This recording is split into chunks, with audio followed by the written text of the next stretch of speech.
عليكم ورحمة الله تعالى وبركاته.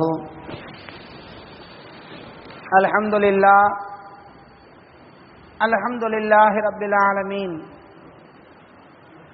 والصلاة والسلام على رسوله وخاتم النبيين وعلى آله الطيبين وأصحابه الطاهرين والمؤمنين والمسلمين كلهم أجمعين. أما بعد، قال الله تبارك وتعالى في القرآن العظيم: يا أيها الذين آمنوا أنفقوا من طيبات ما كسبتم. صدق الله العظيم. சங்கைக்குரிய அல்லாஹ்வின் நல்லடியார்களே, அல்லாஹ் ஜல்ல ஷானு வ தஆலா புனிதமான ரமலான் மாதத்தில் இரண்டாவது தராவிகை சிறப்பாக முடித்துவிட்டு மேலும் முதல் நோன்பை நோற்று அடுத்ததாக இரண்டாவது நாளினுடைய தராவிகை முடித்து இந்த இடத்திலே நாம் அமர்ந்திருக்கிறோம். அல்ஹம்துலில்லாஹ், எல்லாம் வல்ல அல்லாஹ் ஜல்ல ஷானுஹு வ தஆலா மீதம் இருக்கக்கூடிய நாட்களில் எந்த விதமான நோய் நொடி இல்லாமல் உடல் ஆரோக்கியத்தோடு எஞ்சியிருக்கக்கூடிய நோன்பை நோற்கக்கூடிய நல்லதொரு தௌஃபீக்கை வல்ல ரஹ்மான் நம் அனைவருக்கும் தந்த அருள் புரிவானாக. ஆமீன் என்ற நல் துஆவோடு இன்றைய நாளில் ஓதப்பட்ட சூரா பக்ரா என்று சொல்லக்கூடிய அத்தியாயத்தின் 267வது வசனமான 267வது வசனத்திலே அல்லாஹு ஜல்ல ஷானு வ தஆலா இந்த உலகத்தில் மனிதனை படைத்து பல்வேறு விதமான செல்வ வளங்களை கொடுத்து மனிதனை ஒரு புனிதனாக ஆக்கி அல்லாஹ் ஜல்ல ஷானஹு தஆலா மனிதனை எல்லா நிலைகளிலும் ஹலாலான சம்பாத்தியம் உழைத்து வாழ வேண்டும் என்ற செய்தியெல்லாம் அல்லாஹ் அருள்மலையாம் திருமறை மூலமாக தெளிவுபடுத்துகிறான். 267வது வசனத்தில் அல்லாஹ் குறிப்பிடும் பொழுது, யா அய்யுஹல்லதீன ஆமனு, ஓ ஈமான் கொண்ட விசுவாசிகளே, அன்ஃபிகு மின் தய்யிபாத்தி மா கஸப்தும், நீங்கள் சம்பாதித்த ஹலாலான தூய்மையானவற்றிலிருந்து அல்லாஹ்வுக்காக நீங்கள் செலவு செய்யுங்கள். சுருக்கமாக சொல்ல போனால், மனிதனை ஹலாலான சம்பாத்தியம் உழைத்து வாழுங்கள் என்று அல்லாஹ் தன்னுடைய அருள்மறையாம் திருமறையிலே சொல்லி காட்டுகிறான். அருமையானவர்களே, பொருளாதாரம் என்பது மனித வாழ்வுக்கு ஒரு இன்றியமையாத ஒன்றாக இருக்கிறது. என்றாலும் அந்த பொருளாதாரத்தினுடைய தொடர்பிலே அல்லாஹ் ஜல்ல ஷானு வ தஆலா இரண்டு விஷயங்களை முக்கியத்துவமாக குறிப்பிடுகிறான். ஒன்று, பொருளாதாரத்தை உழைத்து சம்பாதிக்க வேண்டும், உழைத்து தான் சம்பாதிக்க வேண்டும்.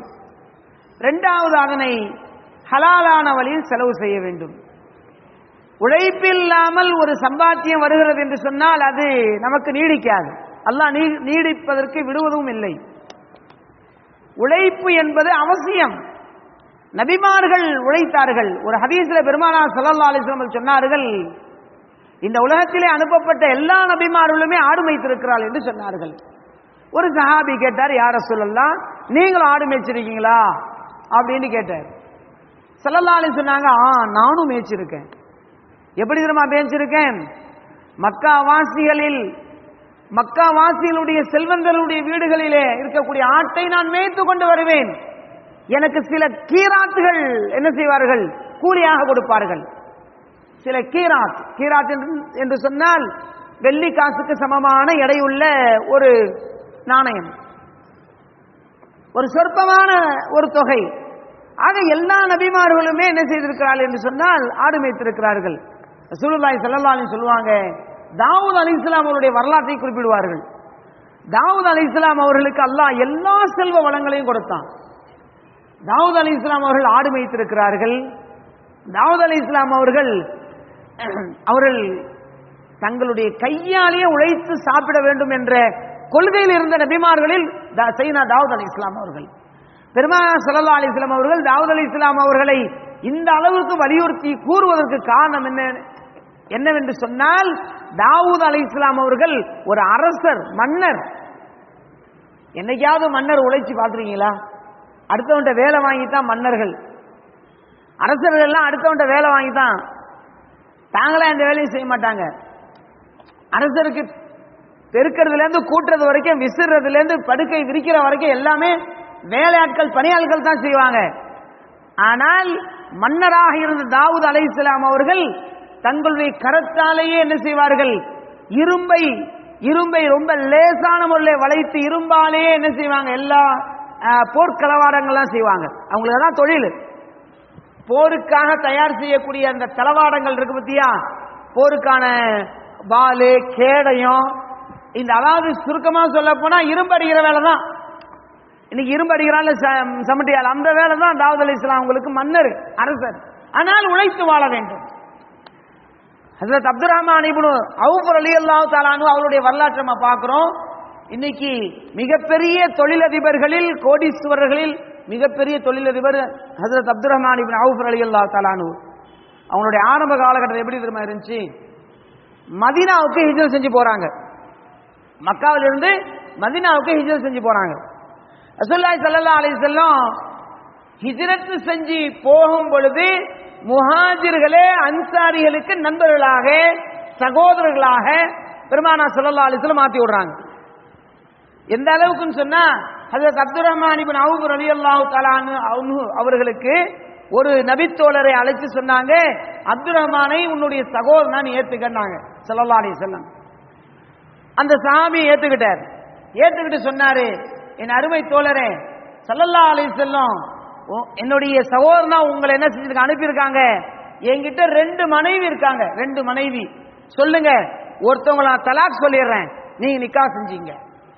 மறுத்துட்டார். அப்துர் ரஹ்மான் இப்னு அவுஃப் ரலியல்லாஹு தஆலா அன்ஹு மறுத்துட்டார், வேண்டாம். சரி, 2வது, என்கிட்ட இவ்வளவு ஏக்கர், இத்தனை ஏக்கர் நிலவெல்லாம் கிடக்கு, சொல்லுங்க பாதியை நான் எழுதி வச்சிடறேன், வேண்டாம். அதையும் மறுத்துட்டாங்க ஹஜ்ரத் அப்துர் ரஹ்மான் இப்னு அவுஃப். 3வது சொன்னாங்க, என் அருமை தோழரே சொல்லுங்க உங்களுக்கு என்னத்தான் வேணும். எனக்கு ஒண்ணும் வேணாம், இந்த ஊருடைய பஜார் கடத்தெரு எனக்கு காட்டி விடுங்க, வேற எதுவும் எனக்கு வேணாம், கடத்தெரு மட்டும் காட்டுங்க. அப்போ ஸல்லல்லாஹு அலைஹி வஸல்லம் அவர்கள் சொன்ன மாதிரி இந்த சஹாபி என்ன செய்யறார், கடத்தெருவுக்கு கூட்டு போய் மதீனாவுடைய கடை வீதிகளில் என்ன செய்யறார், இதுதான் கடை வீதி காட்டுறார். சரி, கடை வீதி காட்டியாச்சு. எனக்கு ஒரே ஒரு பானை வாங்கி கொடுங்க, ஒரு பானை வாங்கி கொடுக்கப்பட்டுச்சு. சட்டி வாங்கின பிறகு தயிர் கொஞ்சம் எனக்கு வாங்கி கொடுங்கன்னு கேட்டார். தயிர் கொஞ்சம் வாங்கி கொடுத்தார். இவ்வளவுதான்.